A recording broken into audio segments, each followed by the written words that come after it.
Na'udzu billahi minasyaitonir rajim. Bismillahirrahmanirrahim. Assalamualaikum warahmatullahi wabarakatuh. Innal hamdalillah nahmaduhu wa nasta'inuhu wa nastaghfiruh wa na'udzu billahi min shururi anfusina wa min sayyiati a'malina. May yahdihillahu fala mudilla lahu wa may yudlil fala hadiyalah. Salatan wa salaman daimaini mutalazimaini ila habibina al-karim wa huwa khatamun nabi imamul mursalin qaidul mujahidin wa uswatul linnasi ajmain, amma ba'd. Yang pertama, marilah kita panjatkan puja dan syukur atas kehadirat Allah Subhanahu wa taala yang telah memberikan kita berbagai macam nikmat, nikmat iman, nikmat Islam, nikmat kesehatan, kesempatan, sehingga dengan nikmat tersebut Allah Subhanahu wa taala mengizinkan kita untuk sama-sama dapat melaksanakan kewajiban yang dilanjutkan dengan bertafaqquh fiddin, kewajiban salat maghrib secara berjamaah, kemudian kita lanjutkan dengan bertafaqquh fiddin ataupun mempelajari ilmu agama Allah Subhanahu wa taala. Semoga apa yang kita laksanakan, kita lakukan, kita niatkan pada hari ini Allah catat di antara amalan terbaik kita di sisinya. Amin ya rabbal alamin. Salawat dan salam selalu kita sampaikan kepada suri tauladan kita, Rasul kita, Nabi kita, Nabi Muhammad sallallahu alaihi wasallam. Semoga salawat yang selalu kita sampaikan kepada beliau, sunnah-sunnah yang selalu kita lakukan menjadi bukti kecintaan kita kepada baginda Nabi sallallahu alaihi wasallam. Dari cinta tersebut menyebabkan kita mendapatkan syafaat di hari kiamat kelak, dan setelah syafaat didapat, kita dapat berkumpul bersama baginda Nabi sallallahu alaihi wasallam di surga Firdaus. Amin ya rabbal alamin. Bapak-bapak, ibu-ibu yang dirahmati Allah Subhanahu wa taala, insyaallah kita akan sama-sama membahas tentang, masih di dalam bab salat. Pada pertemuan sebelumnya mereview pembahasan minggu kemarin, alhamdulillah kita sudah menyelesaikan 3 permasalahan ataupun pembahasan inti di dalam solat. Sebagaimana yang selalu kami ulang ketika membahas pembahasan inti di dalam solat, baik itu rukun, sunnah maupun hal-hal yang memakruhkan, hal-hal yang dimakruhkan di dalam solat, selalu kami ingatkan bahwasanya solat itu merupakan perkataan dan juga perbuatan. Dan perkataan perbuatan tersebut dimulai ataupun dihitung masuk dalam kategori solat ketika kita memulai dengan takbiratul ihram dan kita tutup dengan salam. Nah, di antara takbiratul ihram dengan salam itu terdapat perkataan dan perbuatan. Nah, perkataan dan perbuatan tersebut apabila terpenuhi rukunnya, maka sudah dianggap kita melaksanakan solat. Kemudian ada juga yang disebut dengan sunnah-sunnah solat, perkataan dan perbuatan yang dianjurkan untuk dilaksanakan, namun kalau seandainya kita sengaja ataupun tidak sengaja kita tinggalkan, tetap solat kita sah, atau yang kita kenal dengan istilah sunnah-sunnah solat. Kemudian ada juga pembahasan inti di dalam solat, lawan dari sunnah-sunnah solat. Kalau sunnah tadi dianjurkan untuk dilaksanakan, apabila dilaksanakan dapat pahala, ditinggalkan tidak berdosa dan tidak membatalkan. Makruh solat kebalikannya, dianjurkan untuk ditinggalkan atau tidak dilaksanakan, namun apabila dilaksanakan sengaja ataupun tidak sengaja, maka masuk dalam kategori yang makruh, yang tidak sampai dosa didapatkan ketika melaksanakan perbuatan tersebut. Namun ada hal-hal yang insya Allah akan kita bahas pada pertemuan kali ini, hal-hal yang di luar dari perkataan dan perbuatan, yang sehingga yang otomatis di antara takbiratul ihram dengan salam dan perkataan perbuatan tersebut bisa merusak ataupun bisa menghilangkan keabsahan ataupun menghilangkan sahnya di dalam diterimanya sebuah amalan solat, yang kita kenal dengan istilah mubtalat as-shalah, hal-hal yang membatalkan solat. Jadi Pak Bu, hal-hal yang membatalkan solat ini adalah hal-hal yang di luar dari solat, ataupun mungkin masih bagian dari solat, cuman tata caranya tidak sesuai dengan rukun tidak sesuai dengan sunnah, itu disebut dengan hal-hal yang bisa membatalkan sholat. Nah, untuk hal-hal yang membatalkan sholat ini sebenarnya untuk memahami secara mudahnya, segala jenis dari perkataan perbuatan rukun, kemudian sunnah, itu kita ketahui, dan makruhnya juga sudah kita ketahui, maka di luar dari rukun sunnah makruh tadi kita laksanakan, itu bisa kemungkinan besar masuk dalam kategori yang membatalkan sholat. Sebagai contoh Pak Bu, bapak-bapak, ibu-ibu ketika sholat, mungkin khususnya bapak beneri peci. Di dalam rukun sholat dak kati diperintahkan untuk beneri peci ketika sholat. Di sunnah juga dak kati diperintahkan untuk beneri peci. Tapi ada di makruh, beneri peci, beneri pakaian masuk dalam kategori yang makruh. Namun bisa menjadi sebuah hal yang batal kalau banyak gerakan-gerakan yang menyebabkan luar kegiatan ataupun yang kita lakukan tersebut merupakan bukan bagian dalam sholat. Itu masuk dalam kategori yang membatalkan sholat. Dan insya Allah akan kita kupas satu persatu apa-apa saja yang masuk di dalam hal-hal yang bisa membatalkan sholat. Yang pertama adalah al-kalamu al-amdu, perkataan yang disengaja, kalam yang disengaja. Bapak-bapak, ibu-ibu, ketika kita berbicara kalam, perkataan dalam bahasa Arab, kalam ataupun kata itu adalah sebuah susunan dari huruf-huruf. Nah, kata itu adalah sebuah susunan dari huruf-huruf.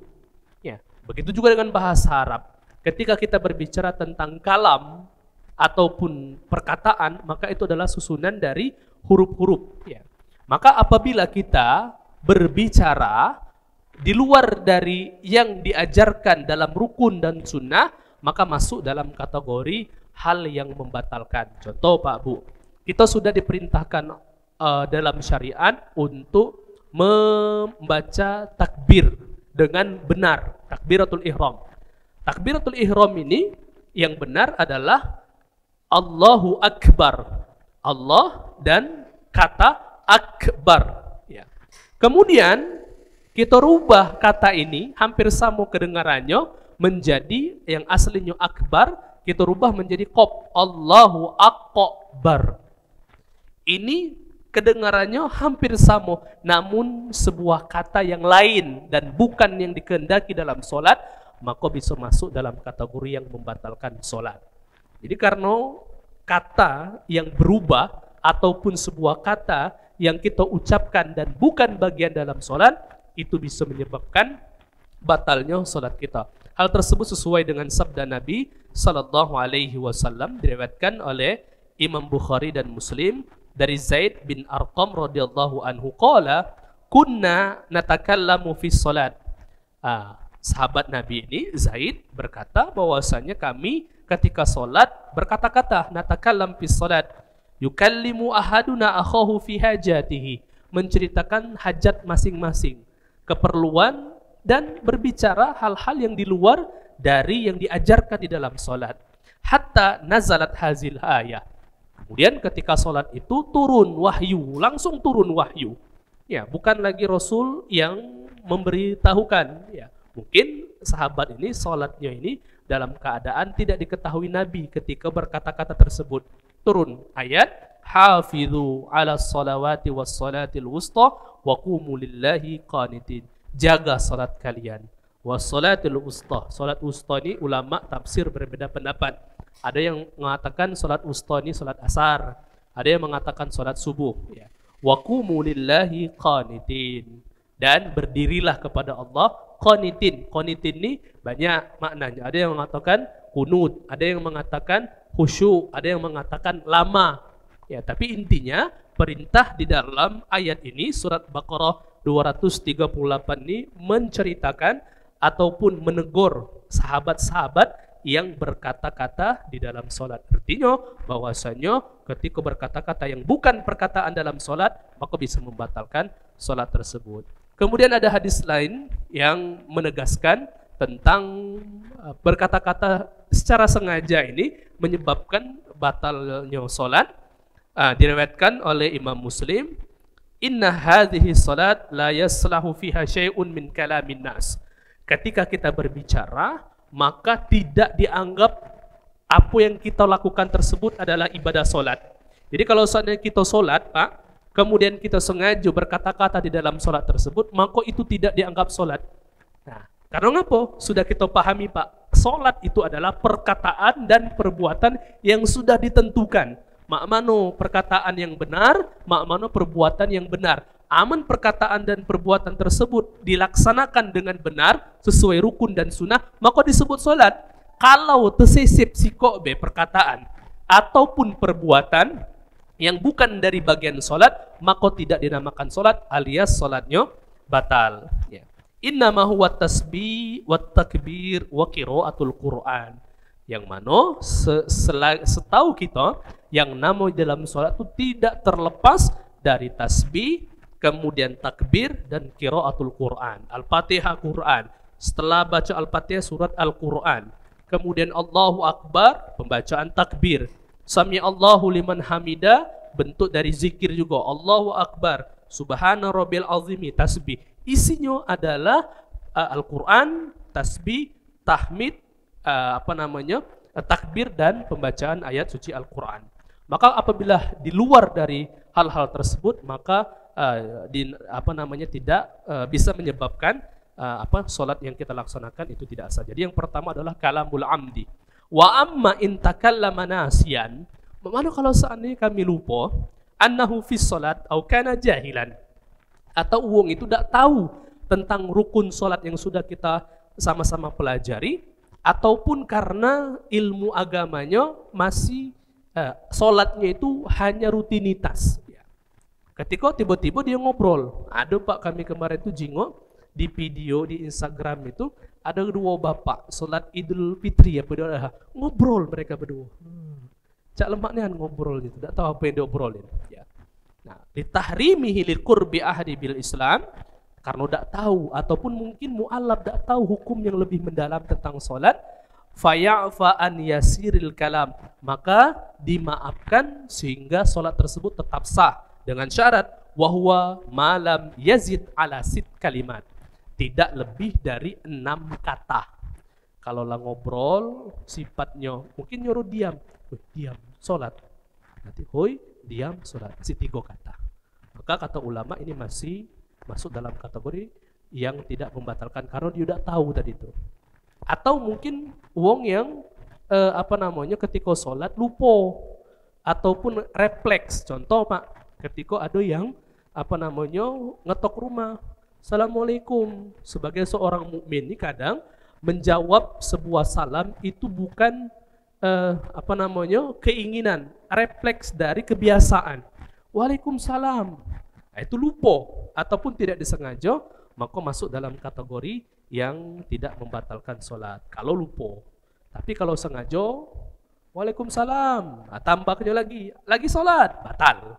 Maka silakan mengulang lagi dari awal sholatnya. Jadi berkata-kata secara sengaja itu membatalkan sholat. Yang pertama. Yang kedua, al-fi'lu katsir. Tadi ngomong secara sengaja. Nah ini melakukan sesuatu dengan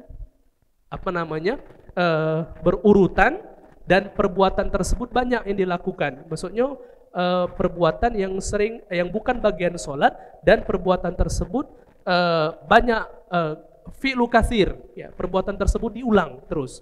Maka masuk dalam kategori yang juga membatalkan. Karena apa? Sudah sama-sama kita pahami, sholat itu perkataan dan perbuatan. Di luar dari perkataan yang sudah ditentukan, di luar dari gerakan-gerakan yang sudah ditentukan, maka bisa mengarahkan kepada hal-hal yang membatalkan sholat. Wal maqsudu bihi al-fi'l mukhaliful af'ali sholat. Jadi pergawian yang banyak ini nih yang bisa masuk dalam batalkan sholat adalah gawian-gawian yang bukan dari sholat. Mana kalau kami kan ini membaca subhana rabbil azim wa bihamdi, subhana rabbil azim, itu membaca dan bergerak mulut. Nah, itu tidak masuk dalam kategori yang membatalkan karena memang sudah bagian dari dalam sholat. Ada gawian yang bukan dari dalam sholat. Contoh Pak, yang sering kita lakukan, begarut. Bukan dari bagian sholat. Nah, mana hukumnya? Ulama mengatakan bisyarti ayyukassiro wa yatawali. Jadi masuk dalam kategori yang membatalkan sholat dan perbuatan tersebut adalah pekerjaan yang bukan dari sholat. Wadabitul kasrati salasa harakati fasa'idan. Jadi gerakan tersebut 3 kali secara berturut-turut dan bukan bagian sholat, maka masuk dalam kategori yang membatalkan sholat. Begarut tadi itu. Ulama ini berbeda pendapat Pak Bu tentang begarut ini. Ya, ada yang mengatakan begarut ini, kita begarut dengan tangan 5 jari ini, serat. Berarti 2 kali begarut. Kata ulama, ulama yang lain, hitung jari itu berapa? Jari itu 5. Nah, kamu garut pakai 5 jari. 5 kali 2, 10, batal. Jadi itulah amannya mana kalau begarut? Kata ulama, ada yang ngajari ulama serat 2 kali. Sudah. Karena ngapa? Syaratnya adalah 2 kali berturut, 3 kali berturut-turut, kemudian bentuknya berturut-turut tersebut akan jeda. Kalau saatnya 1, 2 istirahat dulu. Masih gatal. 1, 2, maka tidak dihitung 4 kali. Akan tetapi 1, 2. Begitu juga dengan gerakan-gerakan yang lainnya. Seperti Pak kemarin, ketika kita meneri rambut, makruh. Meneri baju, makruh. Tiba-tiba kita jengok baju kita, kancing terbuka. Dan itu bukan bagian yang membatalkan sholat. Ke daerah pusar, ke bawah, kita meneri. Hitung berapa gerakan meneri kancing itu. Maka bisa masuk dalam kategori yang membatalkan sholat juga. Yang ketiga, mulaqah najasatin lisaubin au badanin. Ketika tempat yang kita laksanakan untuk sholat, badan, tubuh yang kita ketika kita melaksanakan sholat dan pakaian yang kita pakai ketika sholat itu terkena najis, maka batal, secara otomatis batal sholatnya. Kalau kita tahu Pak. Kalau tidak tahu, lah balik, lah selesai sholat, maka tidak batal, maka tidak usah diulang sholat. Tiba-tiba kita lagi tasyahud awal, kejinguan kain, cak dah asing itu yang nempel ini. Ya, atau diyakinkan lagi, dicolek sedikit dibawahi. Nah, jalanian. Ada hal yang menajiskan pakaian, maka batal. Hal tersebut masuk dalam kategori hal yang membatalkan. Tapi batal di sini adalah kalau seandainya memang najis tersebut najis yang najisnya yang masuk dalam kategori banyak. Kalau yang ma'fu anhu seperti kemarin Pak kita sudah bahas kotoran yang kecil yang tidak masuk dalam kategori najis yang harus dibersihkan secara langsung, maka itu ma'fu anhu ataupun dimaafkan. Contoh kotoran manusia kena pakaian, maka najis. Kotoran hewan, kucing, najis. Atau kemarin sudah kita bahas pula Pak, bahwasanya di antara najis itu adalah bagian anggota tubuh yang lepas dari hewan yang masih hidup ataupun darah ataupun susu dari hewan yang tidak dimakan dagingnya. Kucing, kemarin kita sudah bahas Pak, susu kucing. Tetapi ada ulama yang membahas, ada yang berpendapat bulu kucing itu najis. Tapi ulama mengatakan bulu kucing itu tidak najis. Tapi itu ikhtilaf ulama. Tapi intinya kalau kotoran najis, hajat dari buang air besar, hajat dari buang air kecil, kena pakaian kita, kena badan kita, ketika kita sholat, maka batal sholat kita. Yang keempat, inkishafu syai'in minal aurah. Terbukanya aurat kita, Pak. Kalau lanang ini biasanya aman, Pak. Apa kalau lanang nih? Karena biasanya kita pakai jubah, apalagi pakai jubah itu aman ya. Kalau seandainya pakai pakaian pucuk dengan bawah, itu bisa terjadi terbuka auratnya. Apalagi Pak seringnian ketika kita jingok yang lanang khususnya, mohon maaf, pakai celana lepis, pakai baju kaos pendek, ketika sujud kejingoan celengan, batal. Ya, kejingoan bagian belakangnya ini batal. Kalau ibu-ibu ini biasanya batalnya itu ketika telekungnya, rambutnya kejingoan. Rambut kan aurat kalau wanita, kalau kita lanang tidak. atau kelihatan atau makin telekung sampai ke leher nian. Karena ngapo? Bagian dagu sampai ke leher itu aurat. Ya. Itu aurat bagi wanita. Karena ngapo aurat wanita itu adalah seluruh tubuh kecuali muka dan telapak tangan. Ada yang mengatakan seluruh bagian tubuh, muka, telapak tangan dan bagian belakangnya. Tuh, kalau lanang itu daerah pusar sampai ke daerah lutut. Nah, kalau saatnya terbuka, maka bisa menyebabkan batalnya sholat kita. Kecuali ada sebagian ulama dalam mazhab Syafi'i juga mengatakan kalau seandainya terbuka tidak sengaja, lamunnya adalah takdir ataupun lamunnya tersebut lebih dari 3 kali tasbih, maka batal. Tetapi ketika mungkin ibu lagi tasyahud, kejinguan terbuka tangannya, tangan bagian bawah dari pergelangan terbuka. Nah, selama dia bentuknya masih bisa ibu tutup, maka tidak batal dalam solat tersebut. Tapi kalau lebih dari subhanallah, subhanallah, subhanallah, lamonyo, maka bisa masuk dalam kategori yang batal solatnya. Kemudian yang keempat, yang kelima, yaitu al-aklu wa syarbu, makan dan juga minum. Jelas Pak, makan minum merupakan hal yang membatalkan solat. Nah, mana kalau seandainya kami ini setelah makan tidak sempat kumur-kumur, biasanya di bulan Ramadan, nyangkutlah tadi itu ada makanan. Makanan tersebut apakah masuk dalam kategori yang bisa kami telan? Apakah masuk dalam kategori yang membatalkan solat ataupun tidak yang membatalkan solat? Ulama itu berbeda pendapat. Dalam mazhab Syafi'i dan sebagian besar ulama fikih mengatakan yang dikategorikan banyak ataupun makanan yang banyak dan bisa membatalkan solat itu adalah qadri humus. Humus itu Pak, kalau Bapak Ibu balik dari haji umroh, ada kacang yang bulat, kacang Arab jiwong, nah, itu namanya kacang humus. Nah, kalau yang lekat di gigi ataupun masuk dalam mulut ini sebesar kacang humus, ditelan baru batal. Kalau kecil atau bekas cabai dan sebagainya, maka itu di luar dari hal yang membatalkan solat gitu. Tapi lebih bagusnya ada ulama yang menjelaskan kalau pacak dan kalau boleh daripada ganggu solat ataupun kita tahan. Kalau misalnya ada sal, ambil, nah, sudah taruh kantong. Atau boleh untuk diludahkan sebelah kiri. Tapi jingok Pak, ada tak jamaah sebelah kiri? Kalau ada jamaah jangan diludahkan. Namun solat dewean itu masuk dalam kategori yang membatalkan solat. Kemudian yang keenam, hadas qabla taslima al-ula. Kalau seandainya kita dari mulai takbiratul ihram sampai ke salam pertama berhadas, buang angin ya, ataupun terbuang hajat, maka bisa masuk dalam kategori yang batal. Namun tiba-tiba kita assalamualaikum warahmatullah, selesai assalamualaikum warahmatullah, ketika salam kedua buang angin, maka tetap sah solatnya. Karena apa?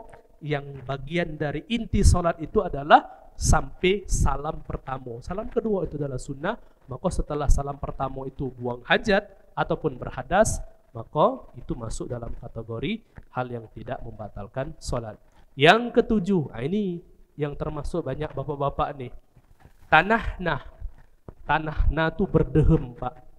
Bapak, ibu habis makan duren, sakit tenggorokan, berdehem itu.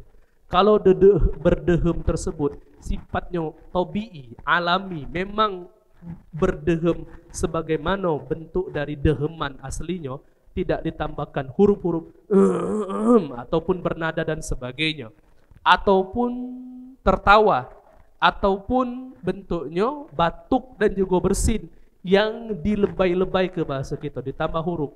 Hacim biasa, memang bapak-bapak ini biasanya mungkin ditambah ditambah irama-irama supaya lemak dengar hacim misalnya. Maka itu adalah tambahan dari asli dari bersin tersebut, maka bisa menyebabkan batal sholatnya. Karena apa?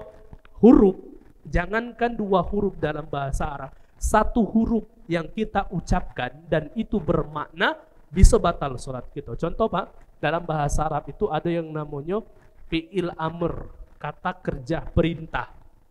Cuman satu huruf. Contoh kita sering berdoa apa? Rabbana atina fid dunya hasanah wa fil akhirati hasanah wa qina. Qi itu artinya lindungilah. Wa qina dan lindungilah kami. Kita tiba-tiba kita menyebutkan kata-kata qi dan bermakna lindungilah, maka batal sholat kita karena perkataan tersebut bukan dari bagian sholat. Apalagi kalau seandainya bersin, batuk, berdehem, kemudian tertawa, yang mana itu mengeluarkan mengucapkan sesuatu ucapan tambahan dari asli deheman, batuan dan yang kita keluarkan secara alami tersebut, maka bisa masuk dalam kategori yang membatalkan sholat. Yang kedelapan, taghyirun niyyah, merubah niat. Nah ini biasanya Pak, Bu, galak merubah niat ini ketika masbuk. Kita tiba-tiba dijadikan imam masbuk, langsung ditempa oleh kawan kita, langsung merubah niat. Aslinya tadi itu mungkin sholat dewean. Ketika ditempa, berarti aku nak disuruh imam, langsung merubah niat. Ya usolli sholat al-maghrib. Ya imaman lillahi ta'ala. Merubah niat yang awalnya munfarid sendirian, kemudian menjadi imam, bisa menyebabkan batal sholatnya. Secara otomatis pun kita harapkan itu bukan merubah aktivitas, tetapi yang kita harapkan pahala berjamaahnya. Maka biarlah secara alami berubah dewek ketika kita mengeraskan suara kita menjadi imam. Begitu juga dengan merubah niat. Contoh, Bapak Ibu mungkin salah niat. Niatnya zuhur, rupanya waktu itu waktu asar karena lupa. Maka langsung dirubah.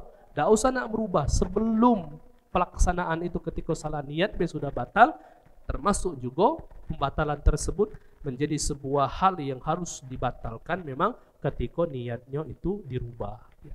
Yang kesembilan, istidbarul kiblah, membelakangi, menyampingkan kiblat. Ya, seperti jelas kalau seandainya kita ngadap ke Ka'bah, datang-datang ada kawan kita ngadap ke Israel, batal sholatnya. Atau ketika sholat banyak bergerak, kemarin sudah kita bahas Pak, standar yang masih dibolehkan, yang tidak membatalkan sholat, kalau bagian leher ke bagian pucuk ini noleh, masih boleh. Makruh tapi hukumnya. Kalau baca kita tinggalkan. Namun tidak membatalkan sholat. Tapi kalau seandainya mulai dari leher ke bawah bergerak, sampai jingok ini, sampai pundak istidbarul kiblah, ya, menyampingkan kiblat ataupun membelakangi kiblat, maka bisa masuk dalam kategori yang batal sholat. Termasuk juga salam. Jangan terlalu serong ke kanan, cukup bagian kepala yang ngadap. Oleh karena itu dalam hadis Nabi SAW itu, Rasul itu kata sahabat ketika salam dia pipi beliau tuh kejinguan. Jadi ketika pipi beliau kejinguan berarti hanya sebatas ini, pundak ini, Assalamualaikum warahmatullah. Kalau seandainya Rasul itu ke belakangnya, pasti sahabat, aku melihat kedua pipi Nabi SAW. Rasul itu cuman sebatas pipi bagian kanan kejinguan, Assalamualaikum, Assalamualaikum. Dan ini jangan sampai istidbarul kiblah, membelakangi ataupun menyampingkan kiblat. Bapak-bapak, ibu-ibu dirahmati Allah Subhanahu wa taala, itulah 9 hal-hal yang membatalkan salat. Ini dalam mazhab Syafi'i dan sebagian besar ulama. Masih banyak Pak. Di antaranya Pak, Bapak sudah tahu bahwasanya Al-Fatihah itu yang benar adalah iyyaka na'budu wa iyyaka nasta'in. Rupanya Bapak sengaja ya, bukan karena tidak tahu, tidak dipanjangkan, tidak dihukum tajwidkan, iya ditasydidkan, tetapi iyyaka na'budu wa iyyaka nasta'in batal. Atau pernah belajar tetapi masih Al-Fatihah yang lama, dan sudah belajar bagus, siratal ladzina an'amta alaihim, masih nak ngam ta'alaihim, itulah batal. Itu masuk dalam kategori kesalahan di dalam pembacaan yang rukun, itu kata ulama yang lain. Dan masih banyak hal-hal yang sebagian ulama berbeda pendapat ketika sholat. Contoh Pak, kita sholat berjamaah, Tiba-tiba imam kita ini kita ketahui bahwasanya dia tidak berwudu alias mungkin dia bertayamum, maka kita yang berwudu batal. Tapi itu perbedaan pendapat ulama. Ala kulihal, segala hal yang kami jelaskan 9 tadi itu sesuai dengan kebanyakan ulama yang masuk dalam kategori yang membatalkan sholat.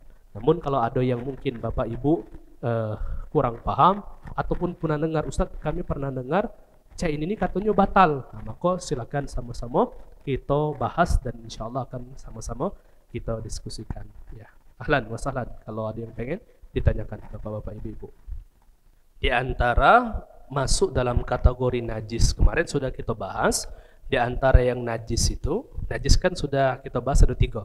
Najis besar, najis sedang, najis kecil. Kalau yang besar itu seluruh bagian dari anjing dan juga babi itu najis, bulunya, kulitnya, kotorannya, dagingnya najis kalau besar dan harus dibersihkan dengan menggunakan basuhan 7 kali, dan di antara 7 kali itu di antaranya adalah ditambah dengan tanah ya yang bersih, yang suci. Ada najis yang kecil, yang ringan, itu kencing dari anak bayi yang kurang dari umur 2 tahun yang belum makan apa-apa kecuali susu ibunya. Kencing dia. Maka itu masuk dalam kategori najis ringan, cukup dipercikan deh di tempat yang najis, tidak usah disiram gitu. Kalau tidak disiram tidak apa-apa ya. Kemudian ada yang namanya najis yang mutawassithah, pertengahan. Selain dari 2 najis tadi itu, maka pertengahan. Cara membersihkannya mana? Selama hilang bentuknya, warnanya, baunya, maka sudah masuk dalam kategori hilang najis tersebut. Nah, di sini di antara najis sedang itu adalah segala sesuatu yang khuruj minas sabilaini, yang keluar dari 2 pintu. Kalau seandainya kita cak manusia ini ataupun sebagian hewan, ada yang keluar dari depan, ada yang keluar dari belakang, maka seluruhnya najis. Dalam mazhab Syafi'i kecuali mani. Mani itu tidak najis, cuman kotor ya. Selain daripada itu, khusus untuk baik itu cewek ataupun cowok, itu bisa masuk dalam kategori najis. Nah, bagaimana kalau seandainya kotoran hewan, burung? Nah, burung ini Pak Bu, ada ulama berbeda pendapat. Ada hewan tuh terbagi 2. Ada hewan yang bisa dimakan, ada hewan yang tidak bisa dimakan. Burung termasuk unggas yang bisa dimakan. Sebagian mazhab dalam mazhab Hambali khususnya mengatakan burung, kotoran hewan burung itu masuk dalam kategori yang tidak najis. Tapi mayoritas ulama selain mazhab Hambali termasuk mazhab Syafi'i najis. Itulah Bapak Ibu, kalau pergi ke Masjidil Haram, itu daerah pelataran Masjidil Haram itu banyak burung merpati itu. Dan ajaibnya Pak Bu, Ustadz nyingok dak, burung merpati itu samu galo. Nah, buang hajat dia, burung merpati itu, ya langsung sholat bewong. Maka itu masuk dalam kategori yang tidak najis. Sebagian ulama mengatakan. Tapi aman mana? Kalau seandainya memang ada tempat yang lain sholat, maka lebih baik tempat yang lain. Kalaupun tidak katik, setidaknya tempat yang najis burung tadi itu tutup dengan sejadah. Maka tidak dihitung kita sholat di tempat yang najis. Kita sholat di tempat yang bersih, yaitu sejadahnya. Walaupun di bawahnya itu ada najis. Kalau kita berpendapat bahwasanya kotoran burung tadi itu adalah najis. Kalau tidak najis, maka aman-aman deh. Mana kalau cicak? Cicak itu bapak-bapak ibu-ibu ya masuk dalam kategori kotoran yang juga bisa menyebabkan najis. Ya, karena tidak masuk dalam kategori ma'fu anhu. Masuk dalam kategori ma'fu anhu itu adalah yang sedikit yang tidak berpengaruh kepada contoh kalau seandainya terkena banyu dan sebagainya. Ibu sekarang musim, bapak-bapak ibu-ibu sekarang ini musim hujan. Biasanya musim hujan nih musim demam berdarah. Di bak-bak ataupun ember kita itu ada ugut-ugut. Kita beli ke iwak tempalo, dimakannya lah ugut-ugut. Dari dia makan iwak tempalo itu keluarlah kotoran. Nah, kita bahas bahwasanya kotoran itu merupakan yang najis. Nah, kotoran iwak tadi itu, iwak kecil tadi itu tidak menyebabkan seluruh banyunya itu najis karena masih ma'fu anhu. Kotoran apa lagi? Kotoran apa namanya lipas, masih sedikit, masih kecil-kecil, tidak terlalu berpengaruh, maka itu masuk dalam kategori yang ma'fu anhu. Tapi kalau cicak juga termasuk apa namanya yang bisa menyebabkan najis, apalagi yang masih basah, malah kering itu masih pacak dibuang ya. Dan membersihkan najis itu cukup dibersihkan ya. Dan membersihkannya itu jangan cuma di banyak bapak-bapak ibu kami sering jingok pengurus-pengurus masjid ataupun mungkin di rumah-rumah membersihkan najis, mungkin anaknya kencing ataupun bekas kotoran kucing, itu cuma dilap najisnya masih ada di sana. Ya, caranya mana? Contoh kalau seandainya bentuknya di karpet ini, maka cukup bagian karpet ini yang dibersihkan, dicuci, yang terkena najisnya itu Kalau lantai, keringkan dulu seluruh lantai itu supaya najis tidak tersebar. Nah, karena apa? Dalam kaidahnya ada yang bagian nomor 3, kalau bapak-bapak ibu-ibu masih ingat, ada air yang bernajis. Apabila air suci terkena najis, maka banyu yang suci tadi itu jadi najis juga. Ibu, bapak ngepel lantai yang terkena najis. Bukannya banyunya masih ada, banyu kencing anak kita tadi itu masih ada, tambah banyak, tambah luas najisnya. Maka oleh karena itu kering ke dulu, najisnya sudah selesai, siramkan banyu, kemudian kering ke lagi, baru dipel, kasih pengharum dan sebagainya, sehingga aman tempat tersebut dari yang najis tadi itu. Jadi kotoran burung, mayoritas ulama mengatakan itu najis, tapi mazhab Hambali mengatakan tidak najis. Cicak itu masuk dalam kategori yang najis juga, walaupun ada ulama mengatakan ma'fu anhu, ya dimaafi, tapi karena dia lumayan bisa mempengaruhi kenajisan di dalam pakaian dan sebagainya, maka masuk dalam kategori najis juga. Nah, itu Pak Ustaz. Silakan Pak Bu, kalau ada lagi. Ibu, bapak, termasuk Pak Bu yang sering nyuci di mesin cuci. Pisahkan Pak Bu, kalau seandainya ada pakaian anak-anak kita yang terkena najis, kencing, kalau pacak jangan dicampurkan dengan pakaian kita yang suci, dalam artian cuman kotor. Maka kalau pacak bilas dulu, hilangkan dulu najisnya, baru dicampurkan kepada apa namanya pakaian-pakaian yang kotor, yang cuman kotor, bukan kotor yang bernajis tadi. Karena apa? Kalau kita campurkan galau, maka seluruh pakaian itu jadi najis galau dia. Hal tersebut bisa menyebabkan itu tadi, ya apa ibadah kita tidak sempurna ketika pelaksanaan, khususnya ketika sholat tadi itu. Ya, itu tentang hal-hal yang mungkin lebih spesifik lagi di dalam pembahasan tentang najis tadi. Ya.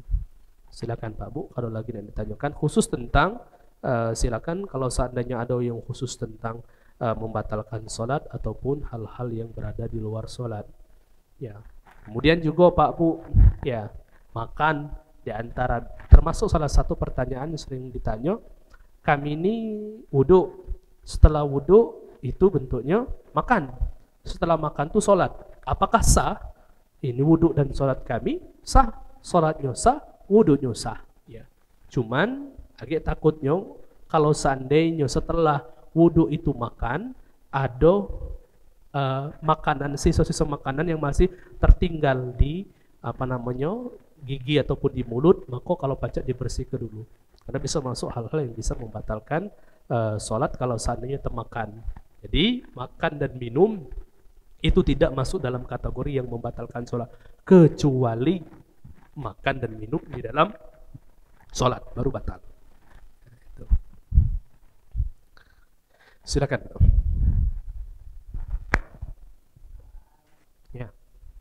Ya, perkataan yang masuk dalam kategori yang membatalkan sholat adalah perkataan yang diucapkan, Pak.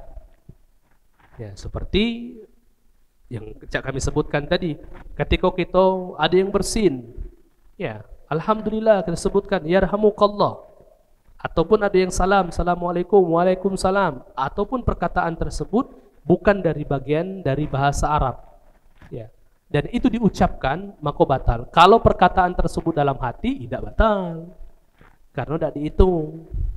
Kalau seandainya kita berbicara tentang kalau seandainya kita menganggap perkataan yang di dalam hati itu batal, maka kami rasa hampir setiap sholat kita tidak bakal diterima. Ya. Karena ada kayak ibu, misalnya bapak, gitu, nah misalnya hujan lagi sholat isya, nah hujan deras pula, mana balik dalam hati tapi itu. Ibu-ibu mungkin ingat, nah sudah malum tadi kompor tuh kumatikan. Itu di dalam hati, tetapi tidak masuk dalam kategori yang membatalkan. Karena apa? Belum diucapkan ataupun tidak diucapkan. Ya, di dalam hati. Kalau diucapkan, baru batal. Nah, gitu. Ya, yang pertama yaitu ketika nguap. Nguap itu bisa batal, bisa tidak batal. Tetapi adabnya disunahkan ketika nguap, ketika sholat. Kalau di luar sholat, Pak Bu, kalau baca sebisa mungkin untuk ditutup ketika nguap. Kalau Imam Nawawi mengatakan nutupnya pakai apa namanya bagian belakang tangan ini, nguapnya. Tapi ulama yang lain mengatakan tidak apa-apa, intinya ditutup ketika nguap. Kalau sholat, kalau baca sebisa mungkin ditahan nguap tersebut. Kalaupun seandainya nguapnya ada suara, jangan sampai suara tersebut lebih dari 2 huruf. Kalau nguap biasa deh. Ada yang ngomong tuh, wah, batal sholatnya. Karena keluarnya perkataan 2 lebih dari 2 huruf di dalam bahasa Arab tadi itu. Jadi disunahkan untuk tutup mulut. Kalau sholat, kalau baca ditahan nguap itu, ditutup mulut tuh. Kalau memang tidak baca nian, maka nguap tetapi ditutup dengan bagian belakang tangan ataupun bagian depan tangan, itu silakan. Itu yang pertama. Yang kedua yaitu tentang sholat Jumat, masbuk. Masbuk di sholat Jumat. Masbuk di sholat Jumat itu yang pertama yang harus dipahami, sholat Jumat itu yang pertama adalah satu paket Pak Bu. Jadi sholat Jumat itu bukan sholatnya be. Ngapo perbedaan sholat Jumat dengan sholat yang lain yang ada khutbah? Sholat Idul Fitri, Idul Adha, khusyuk, gerhana matahari, gerhana bulan, sholat istiqo, itu sholat-sholat yang ada khutbahnya. Seluruh sholat tersebut letaknya berbeda dengan sholat Jumat. Kalau sholat Jumat khutbah dulu baru sholat. Yang sholat yang lain tadi itu sholat dulu baru khutbah. Ya. Karena ngapo? Karena ada kekhususan, ada pemahaman yang salah ketika berbicara tentang sholat Jumat. Yang penting sholatnya, tidak khutbahnya. Padahal kata ulama satu paket sholat itu. Maka kalau seandainya dia sengaja, dengan cara sengaja tidak mengikuti khutbah, cuman sholat Jumat maka tidak mendapatkan pahala Jumat. Itu yang pertama. Ada ulama yang mengatakan demikian. Kemudian yang kedua, permasalahan masbuknya. Masbuk sholat Jumat itu ada yang melaksanakan sholat masbuk, mungkin tidak terkejar. Dia dapat 1 rakaat, maka cukup melaksanakan 2 rakaat. Tapi kalau seandainya dia tidak mendapatkan 2 rakaat Jumat, maka 4 rakaat zuhur dia harus melaksanakan. Alias dia tidak dapat sama sekali pahala dari Jumat tersebut, baik dari pahala khutbah ataupun pahala pelaksanaan sholat Jumat tersebut. Kemudian hadis Nabi yang sering diucapkan oleh ma'asyiral, apabila khotib sudah naik mimbar, maka jangan berkata-kata. Barang siapa yang berkata-kata, pakot lagau, maka sia-sia. Ulama memaknai makna telah sia-sia ini berbeda pendapat. Ada yang mengatakan haram berkata-kata, sehingga ketika kita berkata-kata, pahala Jumat yang sepaket tadi itu hilang. Tapi mayoritas ulama mengatakan tidak sampai haram, makruh. Artinya apa? Sholatnya masih sah, paket Jumatnya masih didapat, cuman kurang sempurna. Tetapi dibolehkan Pak Bu untuk mengingatkan dalam keadaan darurat. Contoh ketika ada hal-hal yang memudaratkan, anak siapa itu keluar, itu tuh berada di pinggir jendela, hampir kena tombor, anak siapa, maka tidak membatalkan. Atau sebuah perkataan yang bentuknya timbal balik dari yang diharapkan oleh imam, baik itu perkataan imam nanya, jamaah sekalian, sekarang kita di bulan apa? Nanya dia mungkin. Kita jawab bulan Rajab, maka tidak membatalkan. Karena ngapa? Banyak hadis, banyak riwayat yang menjelaskan bahwasanya khutbah itu boleh berinteraksi. Rasul pernah berinteraksi dengan sahabat ketika masuk. Ini termasuk salah satu dalil yang menunjukkan bahwasanya ketika masuk ketika sholat Jumat tahiyat masjid. Suatu ketika ada sahabat masuk, duduk. As-shalaita ya fulan, apakah kau sudah sholat? Belum ya Rasulullah. Kum warka, kata Nabi, bangkit dan sholatlah 2 rakaat. Jadi di sini ada timbal balik. Rasul nanyo dijawab sahabat, maka perkataan tersebut tidak membatalkan ibadah di dalam Jumat. Begitu juga ketika amin. Aduh yang tak galak amin, Pak. Ya, ketika berdoa ngapo? Ma'asyiro tadi mengatakan bahwasanya yang berkata-kata maka dia tidak sempurna ataupun tidak mendapatkan pahala. Aku dak galak dalam hati be. Iya, karena itu merupakan timbal balik imam ataupun khotib berdoa sudah menjadi sebuah hal yang sunnah untuk diaminkan. Maka silakan aminkan. Ini kalau berbicara tentang ibadah, Pak, bukan amin-amin yang lain, yang ibadah. Ya, ketika dia Allahumma gfir lil muslimina wal muslimat, maka amin. Nah, amin tersebut tidak sampai membatalkan atau tidak masuk dalam hadis yang lagau, fakot lagau ataupun yang hilang pahala dari Jumatnya tadi. Jadi cak itu. Dan insya Allah kita masuk ke dalam pembahasan Jumat. Banyak, Pak. Pembahasan Jumat itu insya Allah banyak pembahasannya dan akan kita bahas satu persatu tentang Bapak-bapak, Ibu-ibu rahmatullah subhanahu wa ta'ala. Mungkin cukup sekian dari kami.